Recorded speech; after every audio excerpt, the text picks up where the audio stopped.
with some sort of charging cable for you? We can come up with a question. I'm trying to Oh, yes. So welcome to the October MUGUT. October is Cybersecurity Month. It is. Self-declare.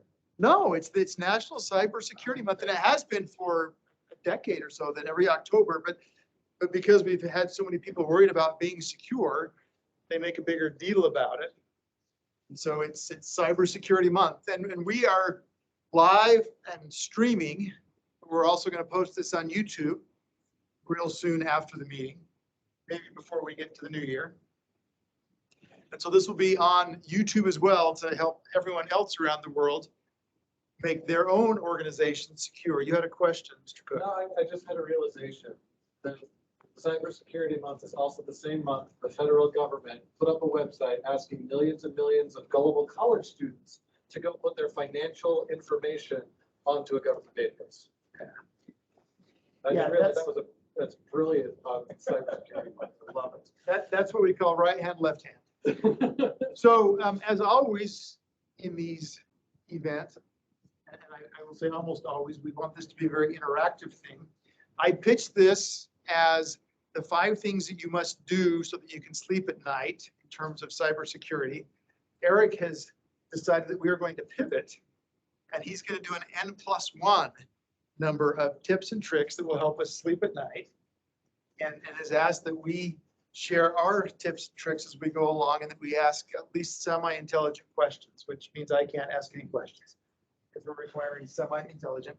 Those of you that are online, when you speak up, we will hear you, and so feel free to interrupt and ask questions, and we will pivot to your question. That's twice I've used the word pivot. I'm going to do one more, and then we'll be done, and I'll pivot out of the room. There we go. Okay. We typically go about an hour, Eric, but you can go a little longer or a little shorter as works best for you. Ron and Josh and I will sit in the room and try and look like we know what we're talking about. Fantastic. And Noah and Greg and anybody else that is online, they don't have to look like they're awake because we can't see them. Can't see them. It's all good. Yeah. All right, the floor is yours. Okay.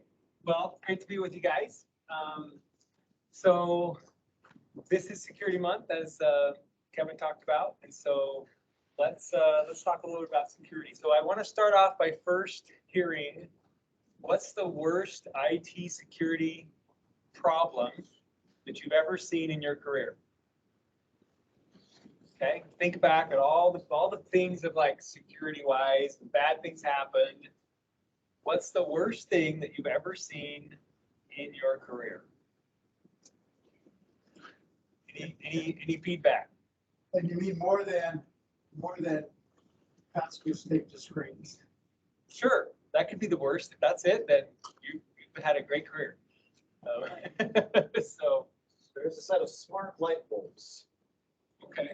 They were right at the beginning of the Internet of Things and everything being interconnected and everything like that. And you put the light bulb in, it was supposed to be controlled by Wi-Fi and different things like that. And so you'd program the first light bulb with your Wi-Fi security data. And you screw it in, and it would gain electricity. And then the next light bulb that you screwed in would just automatically connect to the Wi-Fi. And the next one that you screwed in would automatically connect. The next one you screwed in would automatically connect. Cool. Turns out the way that they did that was by having the light bulbs pulse in plain text the Wi-Fi username and password on a known channel so that all the other light bulbs could pick it up.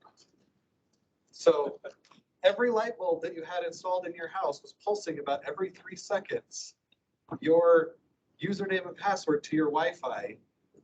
It could be picked up by the street. It could be picked up by your neighbor. It just pulsed it every 3 seconds out there for anybody playing textogram. Okay. That's a pretty good one. Right? And so they actually shipped this product. They did. They did. Well, yes. And it got recalled very quickly. Hey, whoops. So I worked on a database where if you enter the user login and held the space bar down for a while, after a while it would overrun the buffer and drop you into the debugger for that database where you had godlike access. By holding the space bar. Yeah. And you had to hold it for a while to Did overrun someone that plug buffer. that in? That was like a backdoor on purpose. No, that's what overran the buffer. Oh, the okay, gotcha. And so what it did is once the buffer was overrun, it dropped into the debugger for that login. And then if you exited the buffer, you were in that account as if you were root. Wow. That's good. Was there damage that happened as a result of bad things, or you were just like, wow? we have a problem? So I'm old, and this was back in the late 80s. And so there wasn't the same exposure that there is now, no worldwide web. Yeah. When he says database, he's really talking about a paper ledger. Yeah. What did this database look like? It was relational. Yeah. And actually, it was a relational. It was a company called Ciito that was from China and sold it here. And the user manual had been translated from English into Chinese and then back into English. It was hurtful to read. Gotcha. Yeah, that would be. But if you ever needed into one of their systems, just hit the space bar for a while, and there you are. Mine wasn't really security, but it was a good story anyway. I worked at first, it was kind of related. I worked at First Security when I first moved to Utah. And the data center was out at the airport. It was kind of it was back when you didn't want to know where your data center was. Kind of put it all, make it be a regular building kind of thing. Yep. Anyway, so ton of servers, big giant servers in there, mainframe stuff, all kinds of things. So all of a sudden, they had gone in and replaced the panels. So it really isn't security, but it's still cool. But they replaced these panels, Okay, the ceiling panels. ceiling panels, and in the process of that, a ton of dust was stirred up. The dust all went onto the mainframe fans, pulled it all in, shut down the mainframes, total hard crash on the whole place. Ooh. Everything just crashed. The mainframes just crashed, done. And so it wasn't too much security, but it was kind of. Was that like failed hardware? Like it broke hardware? Yeah. Is it overheated and burned up and you were like, oh, boy. They had to totally go back. They had to go to disaster recovery backup. Right. So everybody's not shaved. It was just a crazy. JR, what have you seen? So, nature of the worst that I think I've ever seen is industrial control system, Windows CE based, like way older. This is circa 2012 when found, but probably 10 years old at that moment. Connected straight to public internet through router that is owned by ISP, not using any firewall at all, and used for remote login to trigger door unlocks and locks, like how you get in the morning after someone's left the building. That seems like a great idea. This facility held very sensitive medical equipment, like perishable drugs that are added to blood injections and details of that type. So, bad thing for people to get in and mess with or take. That's a good one. Okay. So industrial control system controlling the blocks of doors to places where there's pretty sensitive medical equipment information. Wide open, basically. We don't need security there. All right. Okay. Any other great horror stories? What's the question? Question is, what's the worst thing that you've seen in your IT career from a security incident or breach? Oh, I worked on a help desk, so like the most common thing was, sticky notes with usernames and passwords, just, That's what Kevin said. Worst on a monitor. Yeah, like I can't count how many times I saw that. I'm like, you're the CEO of the company, and like, here you go, right? So common. 9 admins all happened because they were logging, doing his email form. Yeah, that was probably the most. Yeah, most common thing. Oh, I got one more. Okay. This actually is a security thing. So I was at a United Healthcare. They had a bank. So they had Zante Bank was when HSAs first came around, they had to have this bank. So it was kind of a strange thing within a healthcare company. But so they had this bank. There was a gal in IT that had all the admin, she had admin access. And one of the guys, he kind of worked this, it was right after I left, but he kind of worked the system to where he would ask her to do certain things and she would say, oh, okay, and she would just go do it. Yeah. So he would, once in a while I just say, oh, can you go delete this? Can you go do this? I messed up. I created that transaction. I shouldn't. So he got into a pattern of that. And then what he found was that he could go, so then he started telling her, delete these transactions. So he was actually moving money into his account and then telling her to then go delete the transaction so it didn't show up anymore. So after he moved it, and he embezzled hundreds of thousands of dollars, got fired, went to jail. So he was in jail. So he was in jail for several years for doing that. But that was a pretty, just a simple, Social just engineering. kind of got into Never it. take that accounting class, shouldn't take those. Anyway, that was interesting. I mean, it's a regular guy. It was like, wow, it's kind of like, I found out he went to jail. It's like, wow, that's crazy. Yeah. Wow. She didn't get in as trouble as probably she should have, but she was just being innocent about it, but it's pretty bad. Okay, good. Here's two stories I have that are very closely related. These actually happened over the last 4 years. So these aren't too old, okay? You're not going back to the 80s like Not that. go back to the 80s, yeah. So the first one was I get a call on a weekend that a system is like pretty much completely down. All their domain controllers are shut down and nobody can log in to their on-prem Active Directory ecosystem, whether it's applications or the domain controllers or anything. And they are seeing files sitting on the domain controllers' desktops all over the place. Like in almost every folder structure, there's a little folder and a text file, an HTML file. When you open that HTML file, it says, hi, we would like to extort you for some cryptocurrency. We are encrypting your hard drives, and this is how you can contact us. So what had happened is malware somehow got into the environment and immediately went to their backup system, encrypted the metadata of the backup, okay? So that they could not restore from backup, period. Then it started hitting all of the domain controllers and encrypting the hard drives of the domain controllers and just spidering through the network there, okay? Leaving its nice little track saying, this is who we are, call us, we'll help you out, okay? And so when I got there and was all weekend on site and stuff, luckily there was 2 domain controllers that had been offline from a network connectivity standpoint. And we were able to recover the entire forest from these 2 DCs that hadn't gotten encrypted. And literally, What you're looking for is money. oh yeah, totally. Totally. Because if we would have lost their whole AD environment, it's like start over. Okay. So that's the good story. So that company, you would all recognize their name, I promise you, if I told you who it was. They're here in the valley. They had a few thousand employees. Okay, it's the size of them. Similar thing happened to another company. They had about 50 employees. Now, just back on that other story.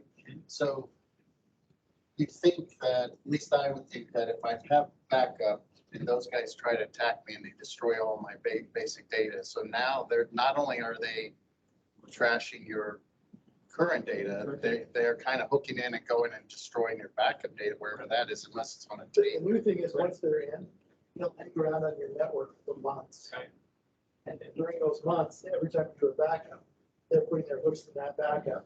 So if you restore from that backup, you You still restore got them it. back into the system, but they can also make it so that you can't restore without paying the fee. So the other customer, similar thing happened, and they had another consultant that was working with them, and they decided not to pay the ransom and to literally rebuild their entire infrastructure on-prem. And it took them 2 months. They were out of business, like could not transact any business for 2 weeks solid. Okay, this was 2 weeks. They couldn't transact business at all. They literally built a new Active Directory, built new servers, the whole shebang. And that was only 50 employees. That was 50 employees. You can't imagine for a 5,000 seat company, right? So anyway, so the point of all these stories is to scare you and make you care about security, right? So what's the common thread between all of these, right? In my mind, we live in a world where people can inadvertently make mistakes and have no idea that they're doing things from a security posture that could be compromised by malicious actors.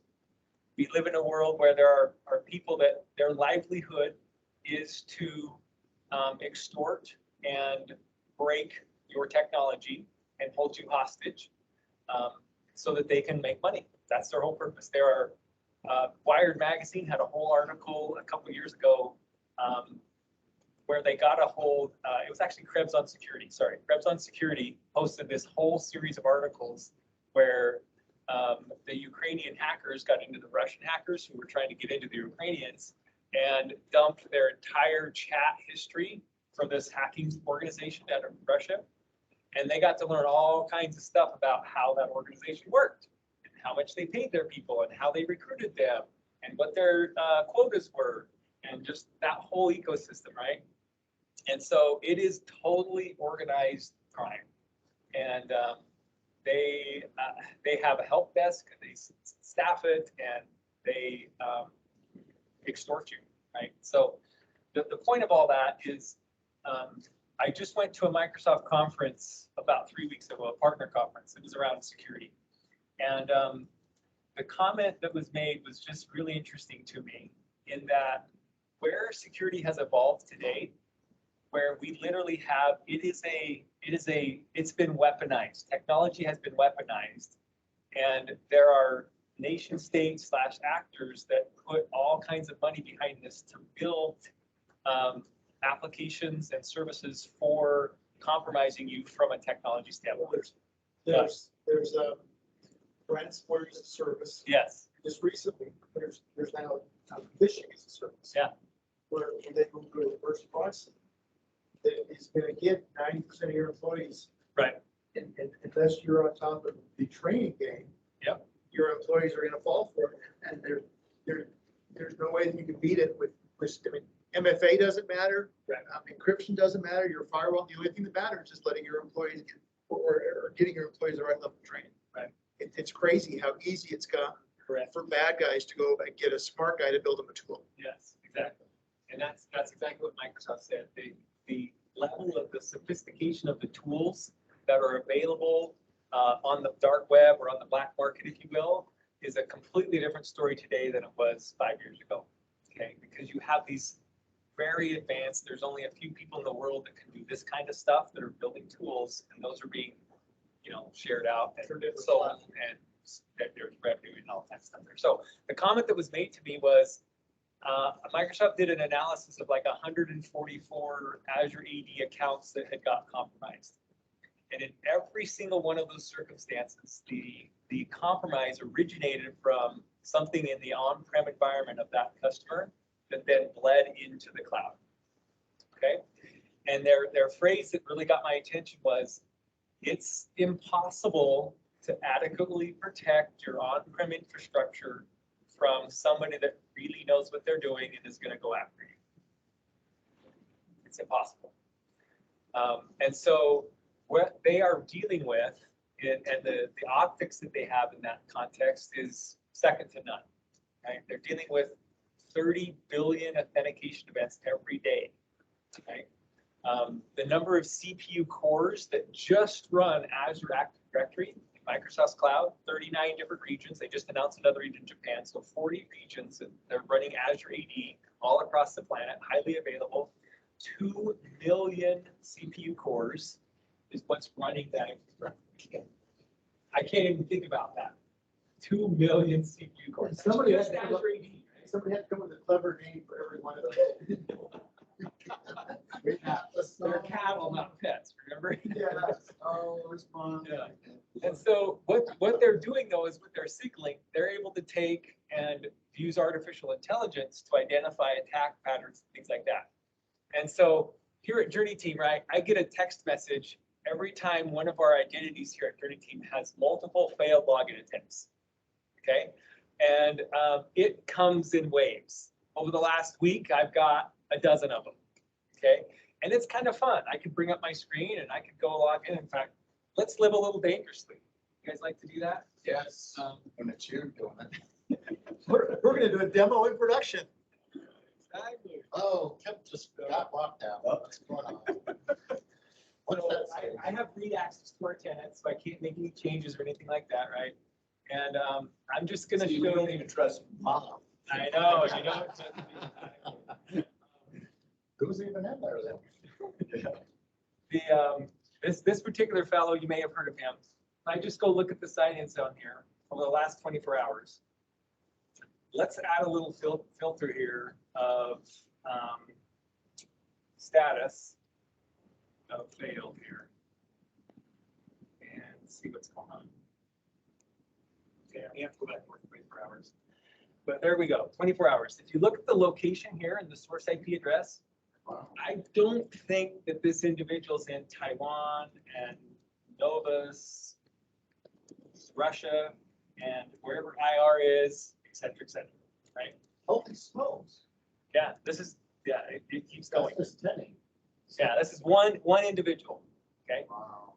And is it a big deal if this account gets compromised at Journeyteam? Probably. Kind of a big deal. Okay, so I pretty much can go into any Azure AD tenant today, and I can see this kind of activity typically going on. Okay, now are these humans that are doing this? I don't think they are. When you look at the patterns of what's going on, These are guys that are about, these are the script kiddies. well, they're counting blind calves, crabs, Crabs. database of non-exploited passwords. They're Yes, spraying them everywhere. exactly, right? Yep. And they know what email address possibly. Correct. So they know an email address and look at specifically what protocol they're using here. Okay, this is authenticated SMTP.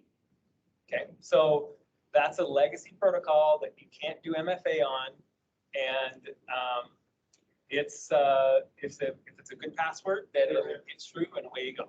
Okay, so they're just pounding away at this account. Okay, so the point is, you have to have something smarter than a human and a credential and even MFA. Okay. Well, so the point for me on that, Eric, is a lot of us have a tendency to say, I've turned MFA on for an organization, so I'm secure. Correct. Because the bad guy can't get in without the phone. Right. And this is an example of one of many ways that isn't the case. Now we block these protocol events. So we block legacy protocols. Okay. But you'll see them in the logs here because tech tip, conditional access policies in Azure AD fire post authentication. So we have a policy that will block legacy protocols. They'll block login events from outside of the United States, right? All of these, so like, how are these even getting here? Well, we have to know who you are and you're a legit user before we then process all the policies to say, whoa, bad actor, right? So that's why we see all this activity in the logs here in Microsoft. Okay. So the other big thing here, Microsoft announced at Ignite the new term. This is just Microsoft naming something that's been around forever, okay? And that term is called a workplace or a workforce identity, okay? So we're all familiar with users and passwords, and accounts represent humans, right? Carbon-based life forms. We all have lots of those accounts, right? Well, there's also an identity that represents all kinds of other types of things, okay? My computer has an identity in Azure Active Directory. Okay, this conference room we're sitting in has an identity in Azure Active Directory. And are they using that common, is that the language? Yes. Is that those are identities, not like devices or peripherals Correct. and other things? Okay. Today, You can be both a device and an identity, and they bifurcated them. yeah, And they said, we're gonna treat the identity as its own. different than the device. Yes, correct. Because the the device, your security- device might change. If that control pad that is the Tetons for identity goes bad, it's a new device, the Right. identity stays the same because the Correct. identity's tied to the It's room, the root. not the device. This equipment, you may say, oh, there's a no new Device comes and goes, right? Care about that. Got it. So other things that represent identity. Today, the number of these non-human identities in relationship to user identities is about a 5 to 1. It's gonna go up. And it's going to go to 20 to 30 to 1 over the next 5 years. So if I'm a bad guy, now what can these types of identities typically do? If you're the right IoT device, you can log in and lock doors. Exactly. Okay. Think about it. How many service accounts have more access than your account? How many data glass accounts are running around? Exactly. Got my I build one access. for every tenant that I set up, right? Okay. So these type of non-human accounts typically have more access than your people do a lot of times. Their passwords never expire because that's a pain in the butt when your password expires and it breaks the app, right? And so this is the next huge wave. And another thing that the Microsoft rep told me was when he goes to the red team at Microsoft, Microsoft has a couple thousand people on just their red team that are proactively looking at their whole ecosystem and the whole industry really to find vulnerabilities, right? 2,000 people sitting behind desks trying to find things that are being fixed, okay? But that's like, how do you compete with that as a private business, right? You don't, you go pay so much per user per month, right? So anyway, they're like, oh, MFA, we're so past MFA. We're going after these non-human accounts. That's where really the crown jewels are. You get all kinds of stuff. It's API level access, okay? And so those accounts, do they even have MFA on them? Yeah. No, they're non-interactive service accounts, right? There's a client ID and a client secret or a certificate or something. They're not intelligent identities. Correct. There's not some human that's behind it, that's interacting with it. Correct, okay? So that is the number one vulnerability that we all have in all of our systems right now, okay, is non-human accounts, okay? And so Microsoft has given it a name, right? And they are now introducing lifecycle management and conditional access policies specifically for those. It's a really good thing. What you got to ask about conditional access, that seems like the easiest way to lock it down. Yes, exactly. So you can say, great, I've got this application, it's running with this service principal. From okay, a known IP address. from a known network or known location, right? And you can now build CA policies that specifically target that class of object instead of just a user or group, right? And just because I'm curious, conditional access is only available on the enterprise accounts, it's not available on professional accounts. So let me say it this way. There are different flavors of Azure Active Directory, anywhere from the free version to P2, okay? And you have to have one license of Azure AD Premium Plan 1 to light up a conditional access policy. For the entire organization. For the entire org. Ethically and Such licensing. a small Yeah, price to pay. it is, trust me. Well, the concern, I mean, ethically, if you're using it for 1,000 people and paying for one, ethically, That's you not might good. have a problem. And Correct. the other concern would be if Microsoft ever comes in and says, hey, we're seeing this. And Right. they hit you for 2 years of back billing on Correct. that P2, it's gonna add up. So you do have to have Azure AD Premium to get conditional access. Yes, Microsoft will monetize these non-human accounts. You will have the opportunity to pay for conditional access policies for this class of user, for this class of identity. Okay, so that's coming, okay? But even at the P2 level, it's a couple of bucks a month, and when you consider the crown jewels or risk, it seems like it's worth it. Right, exactly. Yeah, so that's probably one of the biggest takeaways that is the evolution of security concerns and posture, right? That you need to be aware of.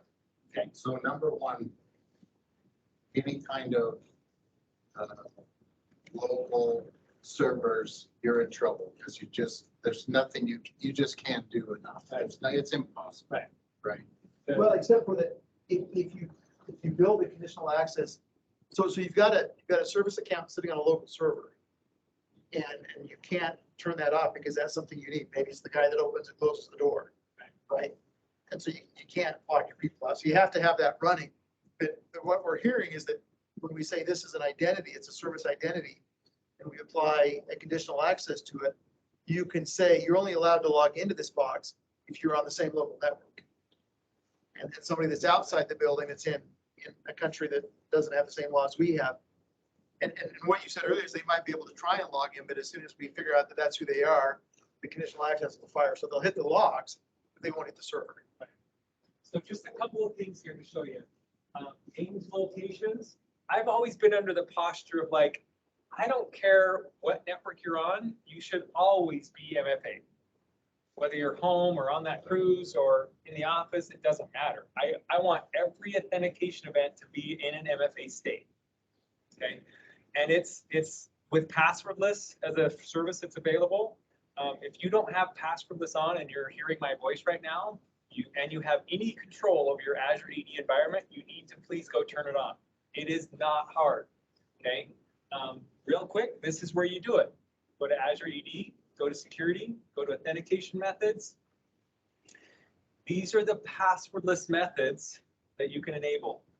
Go here to Microsoft Authenticator and flip it on for all users. It's not going to prompt people to do anything or enroll. It's completely safe because you have to consciously go through a couple of steps as the end user to activate this for you. Turn it on, enable it for all users, go to configure, and you can dial in here how it behaves a little bit more.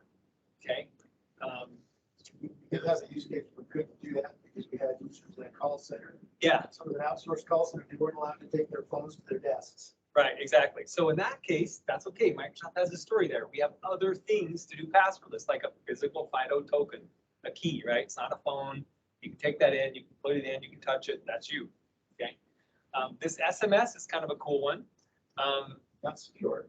Not secure, and it's technically not multi-factor. It's kind of, yeah, in my Journeyteam account, I tested it the other day where I went to my login screen, I put my cell phone number in, it recognized it. It sent me a text message, I plugged it in and it said, oh, nice try, but you have to pass MFA. This is not MFA. Okay, so anyway. Because you have MFA turned on. I require MFA for every login in my tenant. And the best practice is that you get away with not that your users use either a phone call or SMS as their second phone because they know it's secure. Right. By far, Microsoft Authenticator in the Microsoft ecosystem is where you want to go. If you had used a different authenticator, you could. Sure. Listing the Oath code, OTH is the protocol. It's that number generates every 60 seconds or 30 seconds. Okay. I will say that in our call center case, we said if they were coming from that network, we could just do one. Because we knew that they'd shown IDs to get into the building. So we knew who they were. Yeah. That's what SolarWinds said. This works great. Yeah. So anyway. SolarWinds, I've heard that name. So Yeah, yeah. So another important thing that recently just showed up that'll help you with your security posture. Historically, Microsoft was like, you're single factored or you're multi-factor. That's your session. And I don't care if you use Microsoft Authenticator or an SMS or a phone call. If you passed MFA, you were at an MFA state. Windows Hello for Business, that was all the same. You passed MFA, check the box, done. So now Microsoft has this authentication strengths framework now. This is really cool, okay? Where you can define what level of, what condition means what level, okay?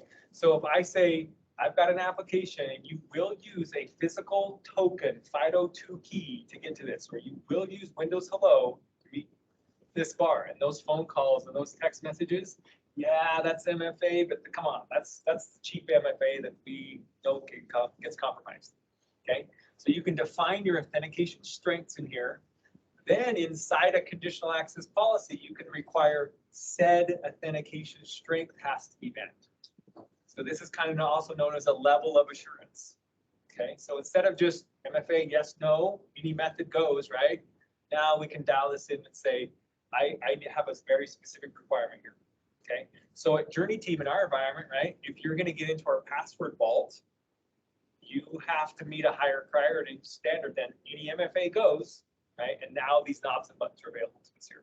So this is another really cool security. Where's your password protocol? What's our password Now, vault? where is it? I'd tell you, but then I'd have to. he's old. There's a whole bunch of stickies hanging in the back room. That's where That's the vault. Yeah, we have a physical room with a key that's on a hook outside the door that. we only put half the passwords in this room and the other half are up in Eden, Utah. That's what we have. You kind of have to get That's them not all. what he means. It's a sticky you know, if they torn it down or. Yeah, exactly. Yeah, half goes over here. No, I'm just kidding. So that's another cool thing. The other thing, let's see, we just got about 10 minutes, right? Yeah, all the time, we take for storm. Okay. But normally we go about 10 more minutes. Okay. The other thing here that's really insightful is just a new feature. I love new stuff, right? I get all fun candies. There is a new feature here around identity governance here. That's pretty cool. And that is lifecycle workflows. Okay. So Microsoft is catching up, in my opinion, on the lifecycle management of an identity. Okay. So I can build a workflow here, and I've got these templates here. Okay, so when someone joins my organization, I'm going to build a little workflow, and these things are automatically going to happen. If they leave the organization, what should happen a week before they leave? What should happen the day they leave? What should happen a week after they leave? Okay, with their data, with their access, with communication. So if you're not using temporary access paths, is a feature of Azure AD, which is a form of passwordless. So when we hire an employee here at Journeyteam, I can create a workflow that says, when his account shows up, look at his hire start date. That's an attribute that we track on new employees. Oh, we know we give an offer, they've accepted, they've put their notice in, they're going to start 2 weeks from today. Great. The day that happens, notify the manager of that person what their temporary access password is. And so when we hand them a shrink-wrapped laptop, they go, wow, brand new shiny laptop. And they unwrap it and they turn it on the first time and it comes up and says, hi, what country are you in? And what's your keyboard layout? Connect me to the internet. Holy cow, Journeyteam owns me. What's your username and password? It's asking for their username and that temporary one-time passcode, which their manager just told them. And there are organizations that will build some of that into the FiOS firmware. And so it comes from the factory, but your stuff built into Yeah. it. That's autopilot, into an autopilot. Well, and it uses autopilot, but they put it in the firmware to say, this is a Journeyteam. So there are these rules that you have to follow before you can get access. Yeah, exactly. And so that comes up, they got their one-time password, they get enrolled, it rolls in multi-factor, and they can actually do their job without setting a password. Okay? The last time, I can't remember the last time that I had to type my Journeyteam password. Actually, I can because I was using a script last night, but that's another story. Yeah, I haven't used my Yeah, years. we do passwordless here. My password has a square word in it, so I said it's not that big. Yeah, It's too fun to be not in. I know, I've had to come up with a new personal development strategy because I used to make my passwords things I was working on in my life. Yeah. Okay, to improve my life, right? I will not eat that cookie. Exactly. Compliment your wife today because she's great. That was my password, right? And so I've had to come up with new ways to try to keep improving my life because I don't type my password anymore. It's great. So these scripts, can they be triggered by other events? And what I'm thinking of, I know that Azure will watch for an employee that's exfiltrating a bunch of data. Right. Because that's a key that either Yeah, they've that's a been taken password. over or they're about to leave. And they want to take their client list with them, right? So could that trigger a script? Totally. Yeah. So you can string together about anything you can imagine today in Azure. Okay, so you can get a log analytics alert. By the way, here's another tech tip. So what I want to take the last few minutes on is I want everyone to share the one thing that you had better be doing to help you be more secure. Okay, and you can't say MFA because we all know that. So my number one thing, Okay, yeah, number one thing, I'll put them over here on our list. patch your systems, especially your non-Microsoft software. So your Adobe, your QuickBooks, you've got to have something, and I've used Manage Engine in the past, you've got to have something that will go out and keep that stuff up to date, because other than email phishing, that's the number one way the bad guys get in is unpatched software. There's a known vulnerability. And almost every time there's a patch for that vulnerability that if they had put it in, Yeah. it would have saved their shorts. And you and I talked about WinGit, Yeah. which is the free version of Manage Engine. You just have to work a lot harder to make it work. It's not that hard, actually. Well, for somebody like you, But for somebody like me, it's a lot of work. You can bring up a command prompt and type 2 commands, you can run WinGit, okay? And the other difference I think between WinGit and this page, is my misunderstanding, is WinGit, you kind of have to start and run and install stuff using WinGit and manage, and we'll go in and see what you have and inventory it and then go find the patches. Right. And so it's more of an after the fact kind of thing. Gotcha. Okay. Yeah, so that's a great, I totally agree with that. Just by patching, and it is so easy now with WinGit. Okay, literally you can bring up, it's built into Windows 10 and newer now.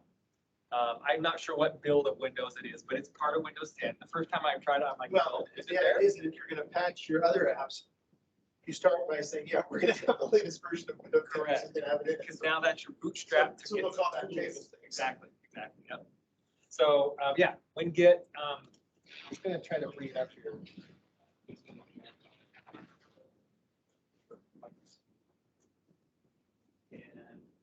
WinGit.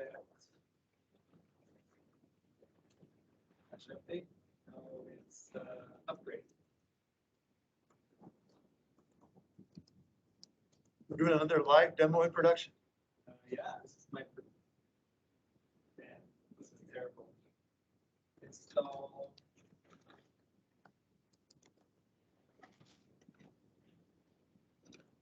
Can't remember what the patch was. You have to be on there once. Yep.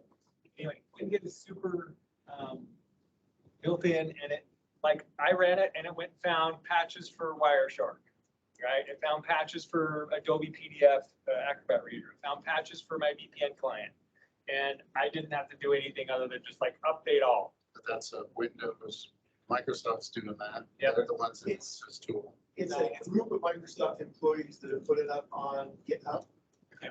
And they have enlisted an army of volunteers to go out and maintain it. And they have, like, last I looked, they had like 800, 900, 1,000, 5,000, some large number of applications. Yeah, They knew a about. lot. All of Microsoft apps are the updates are going into here. You know, so any Office stuff or any of the Microsoft software. And I feel better about the Microsoft stuff because it's gonna do it itself. It's every second Tuesday, you know you're gonna get stuff, right? Yep. It's the other stuff that the bad guy knows about that we're not watching. Right. And who knows that they've got Wireshark on their computer if they haven't used it in a year, so it's Right. not gonna get updated. Exactly. Okay. Other thoughts? What's the one thing that you should be doing? Hire a good security person, ideally from the Ukraine or Russia. Does he have to be named Eric? Ideally from a foreign country, yes. exactly. Eastern European Okay. map is important. So I think your point, though, Ron, is that you need to be intentional and get a role that's kind of like looking at this world. You gotta pay attention to it. Right. Okay, good. Hey, I'd like to hear from JR. Oh, JR's gone. We can't ask JR. I'm gonna throw out something that's most of my clients don't know, and it's not there by default, but you really, really, really should do this in Microsoft Cloud, and that is to get an Azure subscription with a log analytics workspace turned on that stores your logs for a year. Configure Azure AD to send its logs there. Configure Intune to send its logs there. This is all clicky, next, and it might cost you $25 a month. Well, it seems like if you're using it for your Office 365 subscription, Sentinel is free. It's only a cost when you start ingesting logs from non-Office 365 stuff, if I remember right. I'm fuzzy on that. I'll have to look that up. Why am I doing that? Why am I capturing those ones? So you're capturing those logs because doing analysis through a log analytics workspace, After the fact. which is about a bajillion times better than me showing you those sign-in logs and audit logs of Azure AD. Okay, it's built on so Sentinel uses log analytics as the engine to store the data, and Sentinel has all the magic sauce for alerting and correlating and cross-referencing and everything like that, right? But the core of it is a log analytics workspace, also known as Azure Monitor. So every one of my clients, I encourage them to go get a log analytics workspace, spun up. I'll show you what it looks like here. Here, and you just go into a tenant here, you go down underneath Azure AD and go to diagnostic settings. We love it so much, we have free. Okay, so I can drill into this log analytics workspace here. If I go to the settings here, what data am I saving here? all my audit logs, my sign-in logs, my non-interactive sign-in logs, right? These are those application sign-ins, provisioning logs, risky users, risky service principles. That's the thing the bad guys are going after, right? Service principles. So when you hear that there's been a breach, you come Yes. back and say, you got, or we. When did this gave up, or happen? We didn't give up user data because I've gone through the log and seen what the bad guys are doing. Correct. And by default, you get 30 days of logs natively out of Azure AD, which is, that is not enough, okay? So go get a log analytics workspace. It literally takes you, if you have an Azure subscription, it takes you 10 minutes to spin up a workspace, go into here, clicky, clicky, next. And I'm pretty sure if you're on an enterprise agreement, the Sentinels is included. Okay. As long as it's only, if you want to put other stuff in it, you're gonna charge you for that. Right, so you can't put your SAP logs in, if you're not paying. But just for the internals, I'm reasonably certain that that's included. Okay. I don't know what it is with the professional licenses and those smaller type things. And then the enterprise environment, I think you can use that for free. So here's this log analytics workspace. You go to usage, this is costing me $40 a month. Okay. How long am I staying? Go to data retention here. I always forget where this is. And I'm keeping this data for 365 days, $40 a month for years for the data. For an organization size of Journeyteam. Right. Which we're not huge, right? But that's the 50 cents per person. Nothing. It's for you, yeah. Cost is not a reason why you should not. Okay. If I want to store this for, I can go up to 730 days. Okay. Store this data here. And then when you have this in place here, then you can go back to workbooks here. Yeah, they've got these built-in queries that you can run to see all kinds of good stuff. Sign-in failure analysis. Oh, this is what I'm manually doing, hunting through logs. Well, why do I do that when they get all this nifty little thing? Okay, so you can build stuff. The community builds workbooks, and Sentinel uses the same model underneath the covers. So that's my tip. Okay. So other tips. No, Rick, you guys got anything?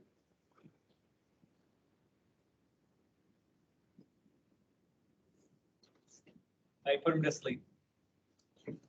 They're struggling to find the view buttons. You know, I'll weigh in here. I think one of the tips I would recommend, and I would love to have some discussion around how to improve it, is putting a banner on your external emails to kind of warn your users that it's external. And I've even seen a more recent example where they use words like, gift card to, instead of putting a yellow warning banner, they put a red, hey, this is really probably fraudulent. We don't know why it slips through our filter, but it's phishing. Be extra, extra cautious. So I don't know what other people have seen to do to combat the phishing problem, but that's a tip I'd throw out. Seems like everybody's doing it, which gives me the idea that it's working. Yeah, it's true. Yeah, you see that all over. Yeah. Okay, that's a great tip. I think that kind of though dovetails into the user education piece. And if I were to say there was one thing that most organizations don't do as well as they should, it's that user education piece. Right? Because you have to do it constantly, continually. You have to just be in their face all the time. Or they're going to do stupid things that get us all in trouble. And that ties into that. Yeah, we do it here at Journeyteam.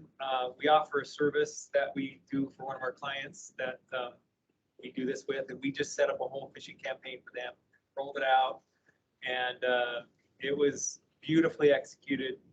And we got several users creds, and the training campaigns now start. Right. Well, I know before one of the first companies to do that. I think that's Midnix company, right? Yeah, exactly. They just got a valuation of like $6 billion, and that's all they do. Yeah, proactively. And there's, I think there's lots of opportunity for us to train our users better than we are as a rule. Good points. So it sounds like how much money can I make if I'm running a business? Hacking people, phishing things. I mean, it sounds like I could do pretty good. So- All the software's already available. Go read that article from Krebs on security about unless you're That really sounds super interesting to see. unless you're really high up in the org, you're not making a lot of it. But the guys, so that in the ransomware trade, Right. and it's kind of funny when we I guess funny is the right word, it's kind of ironic, but because of all of the rules that have been put in place in terms of who Russia can get money to and get money from, Right. a lot of those organizations have kind of folded their tent. But there were groups that specialized in getting you into a network. And then groups that specialize in once we're in the network, now we're going to do the encryption. Right. And other groups that now that we've got the encryption, we're going to move your money around so we can't trace it. Right. And so it became an ecosystem of here are all these different people with different skills and talents. And then there was the guy that provided the platform they all used to do the encryption and whatnot. Right. And it, clearly there's lots and lots of money to be made if you're willing to forego your morals. Exactly. Yeah. So yeah, they have a whole team that just focused on buying the latest security products from legit vendors and testing their malware against it. That's all they did. What's the one that's everybody uses the beacons? Is it a CrowdStrike beacon or a Cobalt? It's a Cobalt beacon. So that's so a Cobalt beacon is a legitimate tool made by a legitimate company. And the bad guys have taken it, used it, and they drop it into a network and it gives them access to the entire network. And they're not paying Cobalt for it. Yeah. Clearly, but they're using it and it's super powerful. It was built to be a defense against the bad guys. The bad guys got it and perverted it. Yeah. So It's the wild, wild west. hope that was helpful. Any other thoughts, comments? So if we go back and look at these worst things that happened, what could have prevented that?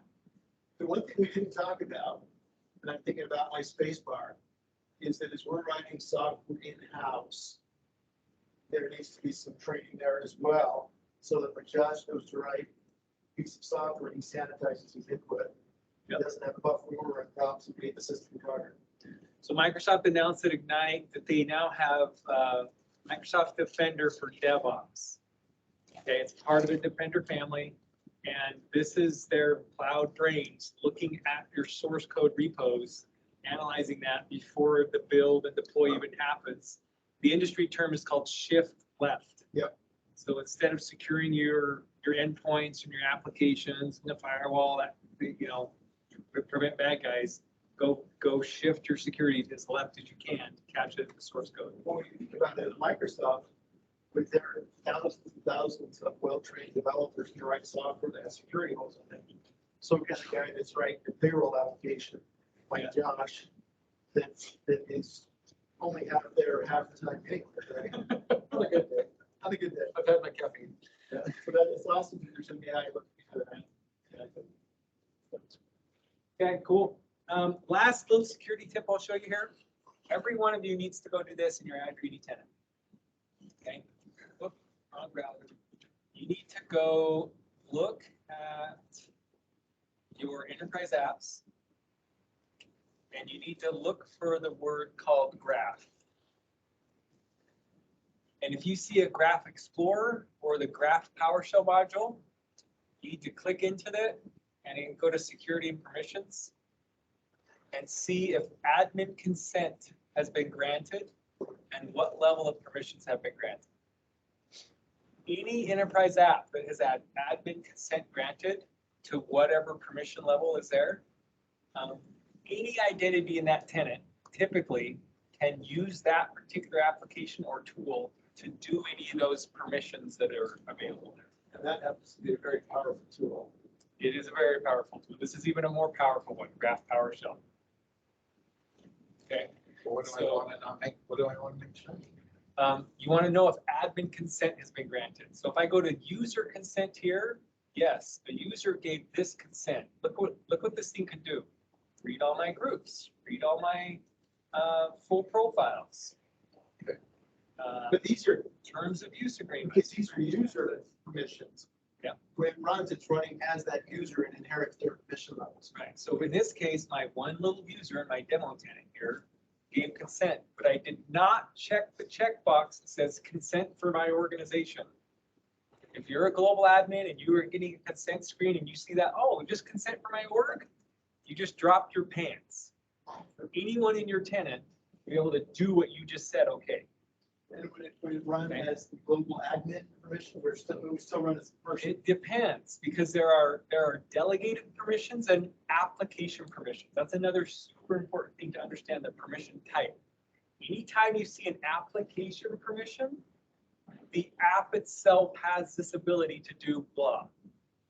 Okay, and no matter who's logged in, exactly.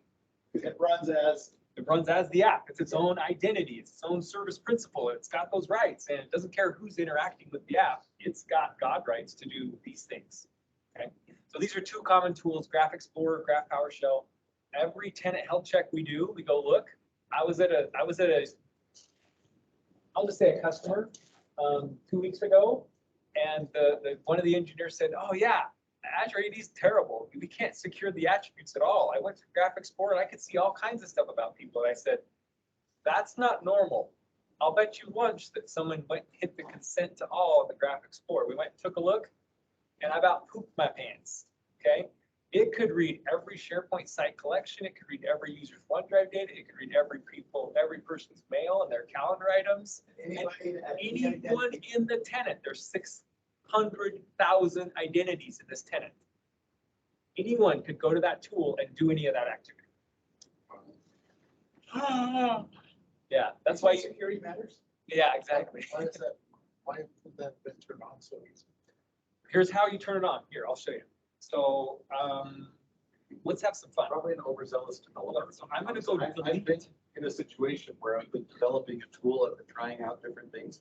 And if I had had that, it would have made my development story a lot easier. I could Oh, have tested yeah. different So- points. I could have So done a the lot of. point, Josh, is that there's always going to be tension between the developer and the admin. I'm not saying I ever asked for that. I'm just saying if I had that, my life would have been. a lot Let's easier. be honest, how often, from a permissions perspective, people go, they don't do least privilege, right? It's like, oh, I'm at, this is a pain, but you know what, just make me a global admin. Yep. You know what I mean? So I could just, I don't have to keep harassing and bothering somebody to get permission. Oh, yeah. I mean, it's kind of laziness, right? Or lack of understanding. So let me show you how this happens. Someone goes to this cool Graph Explorer, Microsoft Graph Explorer. They click sign in here. Log administrator, I'm signed in. I'm going to go here to my, I don't remember where it is. It's under gear now. No. Consent to permissions. I'm going to go give me some permissions. So let's go. Oh boy. What do we want here? Channel member. Read, write all channel members. Sure, well, that's things here. What's about? See, look at all these permissions that you can do to the graph guy. Okay. Directory. I want to be able to read and write anything in the directory. Files. Let's see. Let's read, write all files. There's a bajillion things that you can grant permissions to. Mail. Let's read and write all shared mail. Let's give me all this access.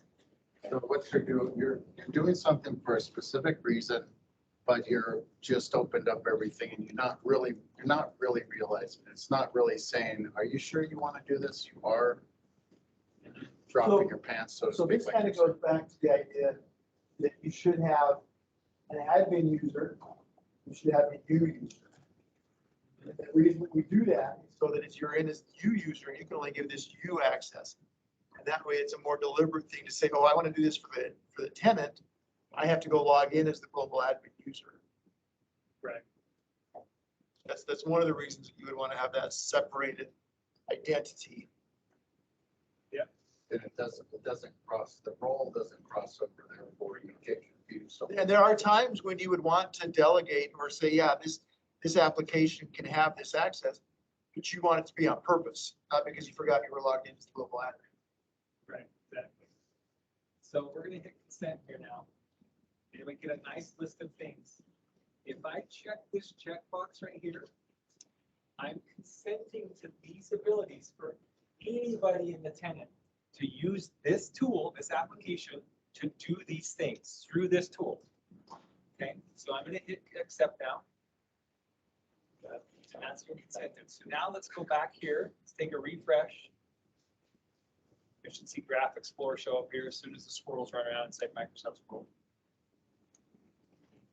oh, that's very interesting. Okay, so that knowing what it means, if you see that checkbox to consent for my whole organization, is super powerful. Okay.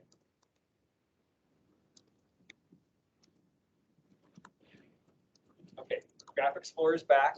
So now when I look at this guy, I go to permissions, admin consent, it's been granted here. Anybody in the tenant, go log in. Like I said, 600,000 people in this tenant. They go to the Graph Explorer, they sign in as themselves. They can do any of these things For the entire tenant. through that tenant, through that application. Yep. Given that application. Exactly. In the case of the Graph Explorer, there are a million ways to bug this. There are hundreds of permissions. The Graph API is the god of APIs in M365's world. Big time. You call it a command line, you call it code. Yeah, if you want to do stuff through PowerShell, writing scripts, well, that's just another app that you consent to, and it's all talking to the graph, but it's got the PowerShell in front of it. Knock yourself out, right? Josh talks to the graph every day here. It's good. Oh, yeah. I love it. Graph. I Yeah. love it. Graph. It's powerful, right? You know what you can get Well, to it, everything is shoehorned in it. You can ever see. right? So, And it's changing and getting bigger. so, there you go. There's my security tip. And where do bad guys go? They go look for these applications like this. Oh, an admin's granted consent. Oh, it can do all this. Yep. Okay. All right, thank you. Good. Next month, I think we are going to talk about office scripting. Is that the right way to say that, Noah? Can we talk about something peaceful that is rainbows and lollipops and stuff? I'm gonna be stressed with the whole next month. Office scripting is pretty cool. We have a line on somebody that does a lot of it. It's in the European time zone. And we think that he's agreed to stay up way past midnight to talk to us. If not, Noah's gonna do it for us, right, Noah? Agreed. And give us the teaser. What's this gonna be all about? Office script is the way you can manipulate, at least to my knowledge, Excel sheets through scripting. It's kind of like a macro, the evolution of macros. And you can fire these from Power Automate flows. So It's a desktop. It's a desktop. I've tried to build a template instead of leveraging the premium stuff with Word and having fields flow into a Word template. I tried to produce one through Excel and OfficeScript. So pretty cool. Is it maybe the next generation of the VBA stuff? Yep, exactly. Awesome. So next month we'll meet. That'll be November. December, we will talk to Santa and not meet. And in 2023, we'll be back off and running. As always, we appreciate your time, Eric, and appreciate those of you that were here. Typically, in November, we've pushed it a week to not fight with things. The first week of December. I think we looked at it, and I think we're okay this time. I'll look It's again. like the week after. Yeah. I think so. We'll look at that. So to Josh's credit, there may be a date change. And we'll discuss that in our leadership meeting next Wednesday.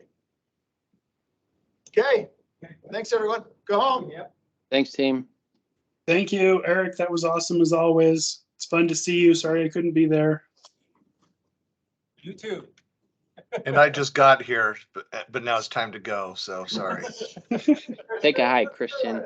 Christian, it was amazing. Get your time zone right. I've been on Content Services Summit with Microsoft the whole day and all day tomorrow, so sorry. It went long. It's better than working for a living, Christian. That's all I have to say. It sure is, yes. All right, I'm turning the recording off. Later, team. Hey, Noah,